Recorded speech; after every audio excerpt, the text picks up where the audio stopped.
கோவை சாய்பாபா கோவில் டாக்டர் அம்பேத்கர் வீதியில் பிரியங்கா காந்தி கோவை மற்றும் திருப்பூர் மாவட்ட பொது தொழிலாளர்கள் யூனியன் அமைப்பு சாரா கட்டுமான தொழிலாளர்கள் நலவாரிய அமைப்பின் சார்பாக பெருந்தலைவர் காமராஜரின் 124வது பிறந்தநாள் விழா கோலாகலமாக கொண்டாடப்பட்டது. கோவை சாய்பாபா கோவில் அடுத்த பெரியார் நகர் டாக்டர் அம்பேத்கர் வீதியில் பிரியங்கா காந்தி கோவை மற்றும் திருப்பூர் மாவட்ட பொது தொழிலாளர்கள் யூனியன் அமைப்பு சாரா கட்டுமான தொழிலாளர்கள் நலவாரியம் அமைப்பு செயல்பட்டு வருகின்றது. இந்த அமைப்பின் சார்பாக பெருந்தலைவர் காமராஜரின் 124வது பிறந்தநாள் விழா கொண்டாடப்பட்டது.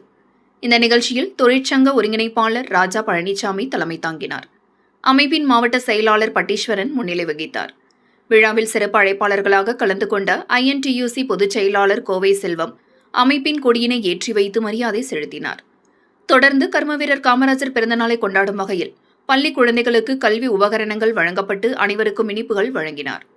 இந்த நிகழ்ச்சியில் அமைப்பின் மாநில செயலாளர் தௌலத் கான், INTUC கவுன்சிலிங் தலைவர் ஆறுசாமி, வழக்கறிஞர் கிருஷ்ணகுமார், தமிழக முற்போக்கு மக்கள் கட்சியின் மாநில துணைத் தலைவர் வழக்கறிஞர் புஷ்பானந்தம் ஆகியோர் வழக்கறிஞர் குமாஸ்தாக்கள் ரம்யா, திவ்யா, செல்வராஜ், லக்ஷ்மி, கலைமகள் அகாடமி இயக்குநர் Maheswaran, Narasimhanaickenpalayam Livingston, Marimuthu, Saibaba colony circle Saravanakumar, தமிழக வெற்றிக்கழக நிர்வாகிகள் பாஷா, மாரிராஜ், நிஷா உள்ளிட்ட பலர் கலந்து கொண்டனர் என்பது குறிப்பிடத்தக்கது.